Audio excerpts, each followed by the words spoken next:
स्वागत है आपका हॉर्नबिल टीवी भारत पे। मैं हूं आपकी एंकर के खजानियों सोलो। आइए देखते हैं आज की बड़ी खबर। आज यूपी में तीसरा चरण का मतदान संपन्न हो चुका है। मतदान शाम 5 बजे बंद हो जाएगा। उत्तर प्रदेश में जो इस चुनाव घाटा का एक महत्वपूर्ण युद्ध क्षेत्र है, मतदाताओं ने 10 संसदीय क्षेत्रों में अपना मत डाला है। इनमें आगरा, हाथरस, फतेहपुर सीकरी, एटा, मैनपुरी, फिरोजाबाद, बदाऊं, बरेली, अंबाला और संभल शामिल है। हमारे साथ बने रहे क्योंकि हम आपके लिए लोकतांत्रिक प्रक्रिया के इस महत्वपूर्ण चरण पर नवीनतम अपडेट और विशेष अपडेट लाते हैं। आप हमारे साथ उत्तर प्रदेश से हमारे हॉर्नबिल टीवी राज्य प्रमुख शिव कृपाल जुड़ेंगे इस मुद्दे पर अधिक जानकारी और अपडेट देने के लिए। हेलो शिव कृपाल जी। शिव कृपाल, पहले तो आप हमें ये बताइए कि चुनाव की ये तीसरे चरण को लेकर वहां का माहौल कैसा है। अभी अगर हम बात करें तो कि जैसे कि 2 चरण खत्म हो चुके हैं उत्तर प्रदेश में, अब अभी तीसरे चरण के चुनाव का जो मतदान होना है वो 7 मई यानी मंगलवार को होना है और आज शाम 5 बजे यहाँ का चुनाव जो प्रचार है थम जाएगा। और चुनाव प्रचार थमने के साथ ही जितने प्रत्याशी हैं 60 लोकसभा सीटों के, वो सारे प्रत्याशियों का जो अगर देखें तो दिल भी एक तरह से अपने अपने थाम कर बैठ जाएंगे। और अब अगर इन थर्ड फेज के चुनावों की अगर हम बात करें तो यहाँ पर अगर ध्रुवीकरण को रोकने में कामयाब रही जो इंडिया अलायंस है तो निश्चित ही यहाँ का माहौल भाजपा भारतीय जनता पार्टी के लिए बहुत चुनौती भरा होगा, क्योंकि इन चुनौतियां को पाने के लिए कई कारण देखे जा सकते हैं कि जहां एक तरफ अगर देखा जाए तो कभी ये समाजवादी पार्टी और बहुजन समाज पार्टी का ये कर रहा है, लेकिन अगर 2019 पर हम नजर डालें तो वहां पर 10 में से 8 सीटें पिछली बार भारतीय जनता पार्टी ने अचीव कर ली थी। तो ऐसे में जो अभी का माहौल है उसको हम बहुत कुछ कहना बहुत जल्दबाजी होगी, लेकिन यह तय है कि कहीं ना कहीं 50-50 की एक जो जनाधार की बात है, जो 50-50 का जो रुझान है वो ऐसा देखने में सामने आ रहा है थर्ड फेज के चुनाव में। जी शिव कृपाल, पिछले चुनावों की तुलना में इन निर्वाचन क्षेत्रों में मतदान प्रतिशत कैसा रहा है अभी तक? अगर हम देखें कि जो पिछली बार जो मतदान प्रतिशत रहा, अगर पिछले चुनाव की बात करें तो जो सेकेंड फेज का चुनाव हुआ उसमें तो पिछली बार की तुलना में तकरीबन उत्तर प्रदेश में 7.8% डिक्रीज हो गया। तो अब और फर्स्ट फेज की अगर हम बात करें तो फर्स्ट फेज में भी डिक्रीज ही रहा जो वोटिंग परसेंटेज था। तो अब इन दोनों को वोटिंग परसेंटेज को देखते हुए और गर्मी के हालात को देखते हुए ऐसा लग रहा है कि जो ये चुनाव होना है तो इस बार के चुनाव की जो वोटिंग परसेंटेज है कुछ बढ़ेगा। ये जरूर है कि पिछले दो बार के जो चुनाव हुए 2 फेज के उसमें वोटिंग परसेंटेज कम रहा, क्योंकि वो ज्यादातर कुछ शहरी क्षेत्रों के चुनाव थे। लेकिन जो इस बार के चुनाव होने हैं वह चुनाव अगर देखा जाए तो कहीं ना कहीं सपा बसपा का कभी गढ़ रहा और कुल मिलाकर ज्यादातर आगरा केवल छोड़ दें तो काफी जो एरिया है वो रूरल एरिया। तो इन रूरल एरिया में मान के चल रहे हैं हम लोग और सभी ऐसा मान रहे हैं कि इस बार जो थर्ड फेज होगा इसके वोटिंग परसेंटेज में कुछ न कुछ बढ़ोतरी होगी। जी, जैसे कि आपने बोला शिव कृपाल जी कि पिछले चुनाव और इस अभी जो आने वाला है उन थर्ड फेज को लेकर ज़्यादा डिक्रीज हुआ है जब तो अभी क्या मतदान केंद्रों पर ये व्यवधान की कोई रिपोर्ट मिली है? ऐसा है कि ये बहुत कुछ डिपेंड करता है प्रत्याशियों पर भी, क्योंकि इस बार जो थर्ड फेज के जो चुनाव हो रहे हैं वो 10 जिले हैं। हम आपको बताना चाहेंगे कि पहला संभल है, हाथरस जो कि रिजर्व सीट है, आगरा जो कि रिजर्व सीट है, फतेहपुर सीकरी, फिरोजाबाद, मैनपुरी, एटा, बदायूं, आंवला और बरेली। इन 10 सीटों पे जो चुनाव होना है वो इन 10 सीटों में भी अगर आप देखें तो 4 सीटें ऐसी हैं जो वीवीआईपी टाइप की कही जा सकती है। एक तरफ जहाँ पे यहाँ पे 2-2, 3-3 मंत्री चुनाव लड़ रहे हैं कि और अखिलेश यादव जो कि समाजवादी पार्टी के मुखिया हैं उनके परिवार से ही यहाँ पर तकरीबन 3 लोग चुनाव लड़ रहे हैं। एक है मैनपुरी जहाँ से अखिलेश यादव की पत्नी स्वयं चुनाव लड़ रही है, डिम्पल यादव। दूसरा है बदायूं जहाँ से पिछली बार संघमित्रा चुनाव जीत गई थी और मुलायम के परिवार के ही धर्मेंद्र यादव चुनाव हार गए थे और जिनसे वो चुनाव हारे थे वो स्वामी प्रसाद मौर्य पूर्व मंत्री की बेटी रही। इस बार वहां से कृपाल जी, सिंह यादव के शिव कृपाल, मैं वहां आपको रोकती हूँ। ये राजनीतिक दल आज देखे गए मतदान पैटर्न पर कैसी प्रतिक्रिया दे रही है? अभी चूंकि मतदान को लेकर जो प्रतिक्रियाएं आ रही हैं वो कहीं ना कहीं पहले की तुलना में अब बढ़ चढ़कर लोग हिस्सा लेने की बात कर रहे हैं। अब उनका ये मानना है कि इस जो चुनाव आने वाले जो फेज है इन रैलियों का भी इतना प्रभाव पड़ा है। जैसा कि हम अगर आप बात करें कि 2 मई को रैली योगी आदित्यनाथ ने किया था और कल रैली समाजवादी पार्टी यानी इंडिया अलायंस के जो एक नेता है और समाजवादी पार्टी के मुखिया अखिलेश यादव ने भी रैली, बहुत बड़ी रैली की है मैनपुरी में। तो इन रैलियों को लेकर जो जनता में एक रुझान है चुनाव को लेकर वो बढ़ गया और उसके बढ़ने की वजह से इस बार आप कह सकते हैं कि वोटिंग परसेंटेज इस थर्ड फेज के चुनाव में बढ़ने की संभावना बढ़ गई। तो इसलिए ये कहा जा सकता है कि निश्चित रूप से जो पिछले की जो 2 चुनाव हुए उनकी तुलना में इस बार का वोटिंग परसेंटेज जरूर बढ़ेगा। जी, ये आपके आकलन के अनुसार किन निर्वाचन क्षेत्रों में करीबी मुकाबला होने की संभावनाएं हैं? अगर हम इसको देखें तो सबसे जो मुकाबला टक्कर कर रहा है वह है फतेहपुर सीकरी और फिरोजाबाद, जहां से अक्षय यादव लड़ रहे हैं जो राम गोपाल यादव के लड़के हैं। बदायूं सीट जहां से शिवपाल यादव के लड़के लड़ रहे हैं आदित्य सिंह यादव। और जो तीसरा सबसे है अहम वो है मैनपुरी में डिम्पल यादव चुनाव लड़ रही है और वहां से उनके जो मुकाबले खड़े हैं वो उत्तर प्रदेश के ही एक मंत्री हैं जयवीर सिंह जो पर्यटन मंत्री भी हैं, वो चुनाव लड़ रहे हैं। तो कुल मिलाकर इन 10 सीटों में अगर हम देखें तो 4-5 सीटें ऐसी हैं जहां पर मुकाबला बहुत जबरदस्त होने वाला है और इन 4-5 सीट पर कोई ये नहीं कह सकता कि कौन चुनाव जीतेगा। तो कुल मिलाकर जो इन 10 सीटों की अगर हम बात करें, पिछली बार जो भाजपा 8 सीटों को लेकर आई थी लोकसभा में, इस बार वो 8 सीटें अपनी रिटेन कर पाएंगी या गंवा देंगी, क्योंकि जो 4 सीटें इस समय दिख रही हैं उस पर कांटे की टक्कर है। उसमें समाजवादी पार्टी यानी कि इंडिया अलायंस भी जीत सकती है और हो सकता है कि भाजपा भी अपनी सीट पे रिटेन कर पाए। इसको कहने में हालांकि बहुत मुश्किल है, अभी बहुत जल्दबाजी होगी इस बात को कहना, लेकिन इस बार जो थर्ड फेज का चुनाव है उसका टक्कर बहुत जोरदार होने वाला है। उसकी सबसे बड़ी जो अहम बात है, जो अभी आपने पिछली जो अभी हम लोग बात कर रहे थे कि वोटिंग परसेंटेज का, क्योंकि आज अयोध्या में एक मेगा रोड शो भी है सीएम का, उसका भी असर कहीं ना कहीं थर्ड फेज से पड़ेगा। जी शिव कृपाल, अगर देखा जाए तो ऐसे प्रमुख मुद्दे क्या हो सकता है या क्या है जिन्होंने चुनाव के इस चरण में विशेषकर उत्तर प्रदेश में मतदाताओं को प्रभावित किया है?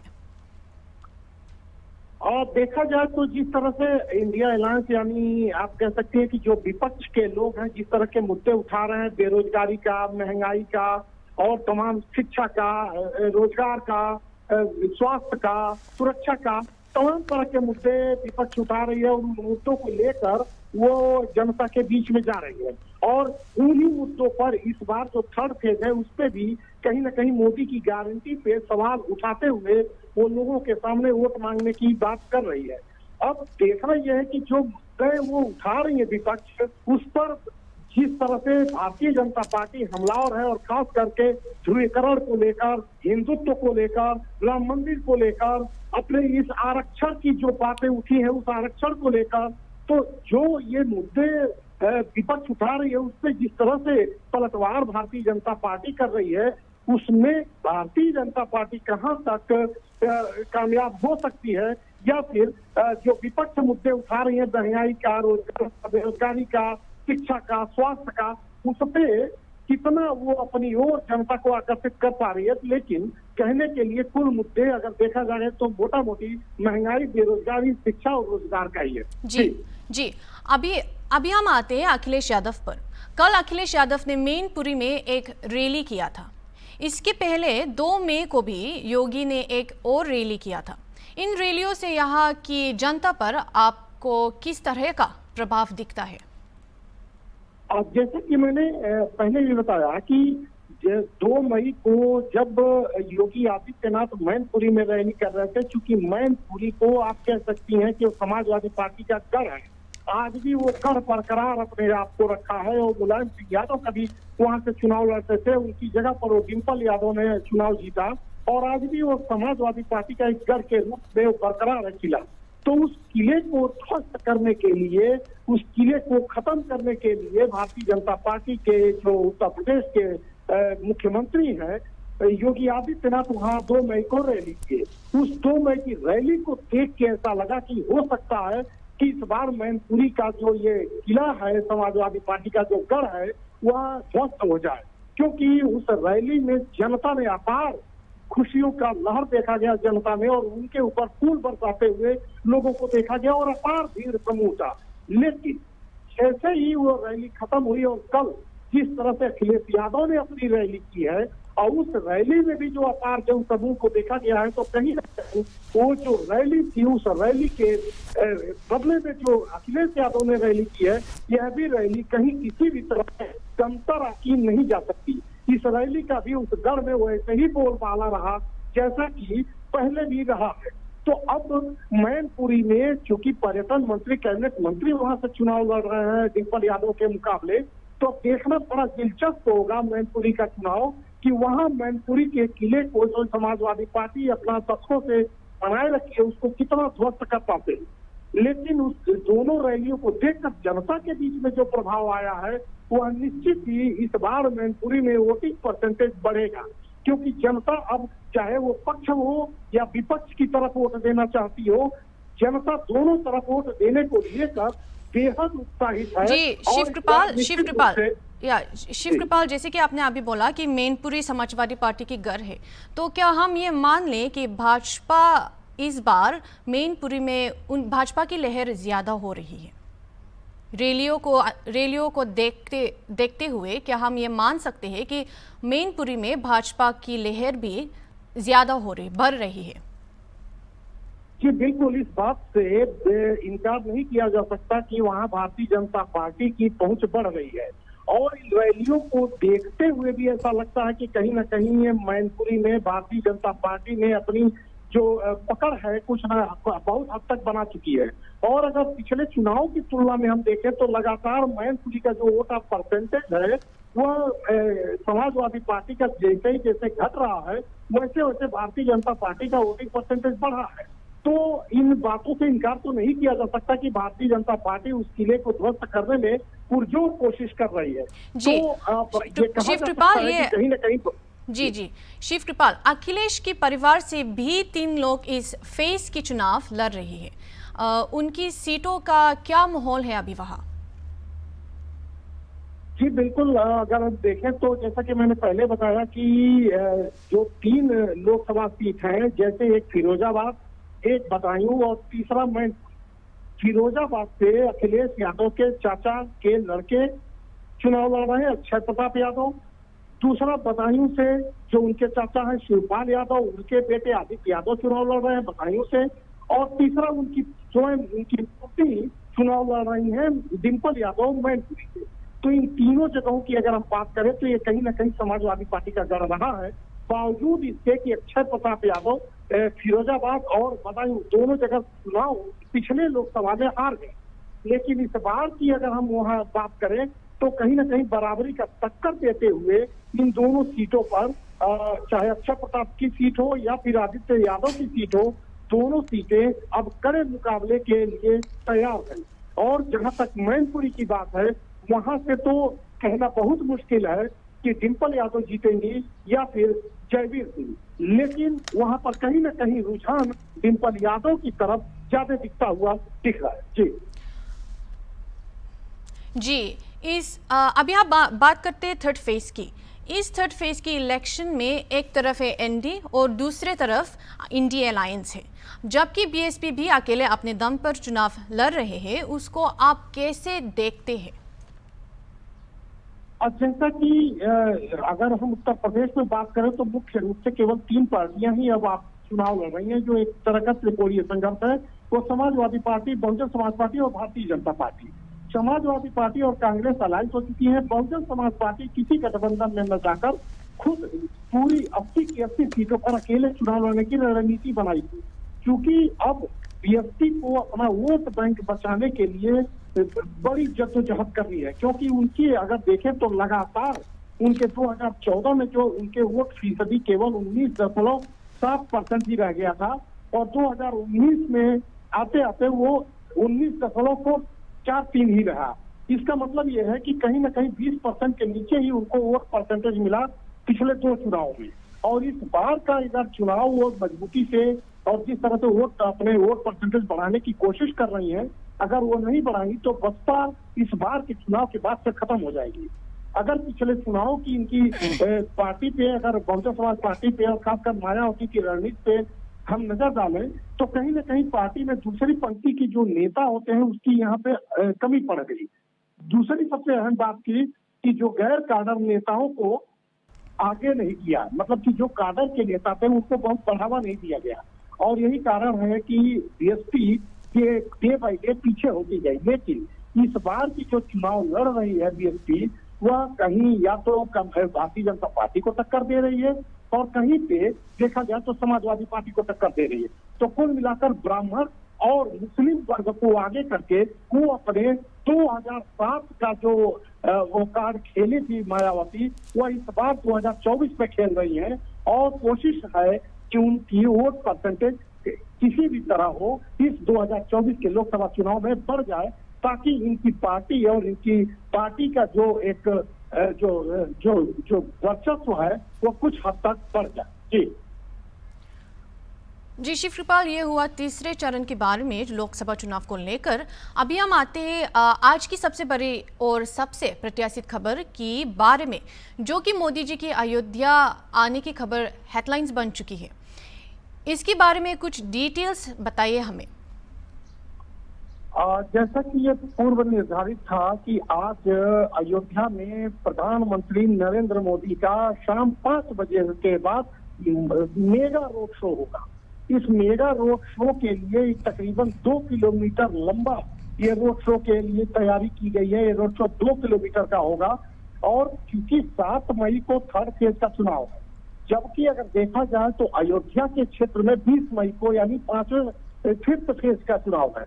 इसके बावजूद प्रधानमंत्री का आज जो मेगा रोड शो करना है, इसके पीछे कहीं ना कहीं थर्ड फेज के चुनाव को भी प्रभावित करने का एक जी शिवकृपाल जी, जैसे कि अभी आपने बोला कि अयोध्या क्षेत्र में चुनाव 20 मई को है, जबकि मेरी सवाल ये है अभी थर्ड फेज का जो चुनाव है उसको लेके ऐसे में पीएम मोदी का आज का ये मेगा शो चुनाव को कितना प्रभावित कर सकता है?